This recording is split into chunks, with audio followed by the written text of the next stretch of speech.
There's internal drama at CBS over this town hall. This event with Erika Kirk has led to backlash internally with staffers, with one telling The Independent, "How embarrassing. Bari's been editor-in-chief for 5 seconds and has revealed that all she really wants is to be on TV herself." The staffers' concerns seem to be confirmed by big-name advertisers who also appeared wary of Bari Weiss's town hall.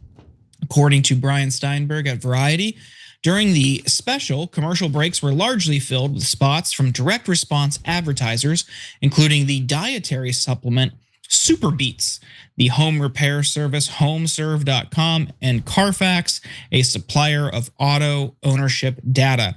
Viewers of the telecast on WCBS, CBS's flagship station in New York, even saw a commercial for Chia Pet, the terracotta figure that sprouts plant life after a few weeks.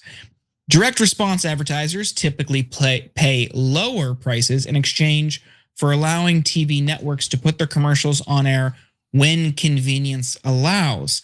A flurry of the ads appearing in one program usually offers a signal that the network could not line up more mainstream support for the content it chose to air. Cenk, what do you make of that? You know, my sense of it was they put it on a Saturday at 8 or 9 o'clock, which is a very, very dead time on television, because they just wanted this tape to exist. They wanted to be able to do this segment where Charlie Kirk's wife says, "Everybody shut up, don't ask any questions, and if you do, you're offending me." And Bari Weiss like, yes, mission accomplished. So she doesn't really care. She didn't think she was gonna get ratings from this. Obviously, they couldn't get advertisers from it. She's not gonna get any internal respect for this. It looked like a highly choreographed piece of propaganda, and now it's online and they could always point to it and go, that's it. If you question anything, you're offending Erika Kirk and you should be shut down and you should not be allowed to talk. Well, I don't agree. And so I feel terrible for her and her loss, but that's not gonna stop me from asking legitimate questions. Apparently I'm 1,000 times the journalist that Bari Weiss is. Yeah, it's pathetic all around. It's absolutely pathetic. I feel bad. I have friends who either worked at CBS or still work there. I'm not asking them. I don't want to put them in any hot water. But I can't imagine how miserable it must be to work there. You know, we've certainly criticized legacy institutions, but if you're just at the news desk and you're just reporting, you're just writing what you observe, what you see from an objective standpoint, you're putting the news out, and then you have this at the top, that's got to be infuriating. Because it totally upends everything you've been working for, collectively building and carrying on that legacy of several decades. It's absolutely pathetic. And these advertisers, I can tell you, that is a very, very bad sign. Yes, of course, like to your point, Cenk, Saturday night is a dead zone for TV, but we're in holiday season. This is one of the biggest advertising moments of the year. Everyone is doing their Christmas shopping or their holiday shopping. Advertisers will blanket the airwaves whenever they can get a spot. And the fact that they are so bottom of the barrel for this segment shows that Madison Avenue in general is like, I don't want anything to do with that, whatever that is. And it shows the corporate aversion to Bari Weiss's leadership at CBS.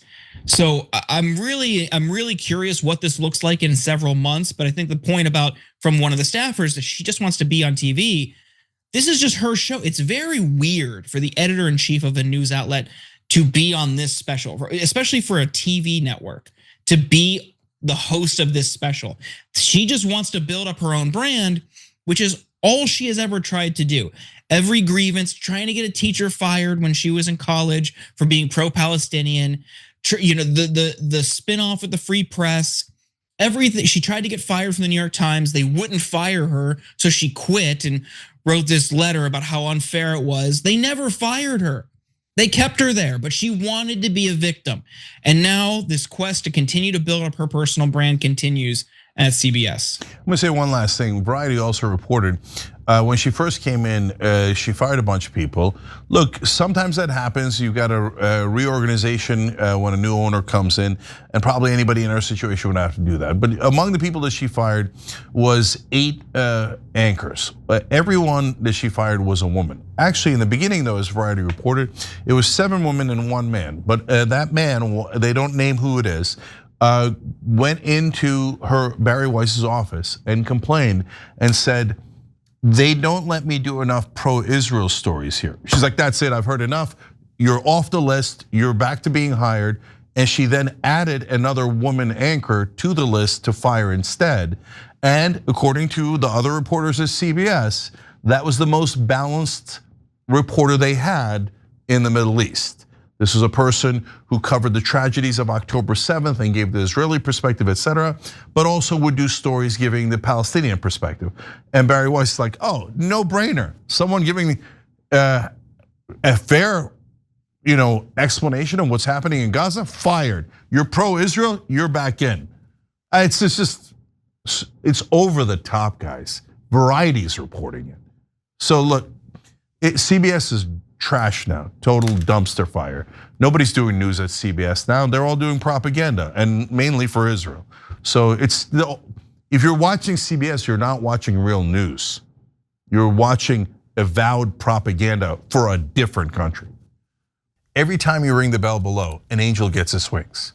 Totally not true, but it does keep you updated on our live shows.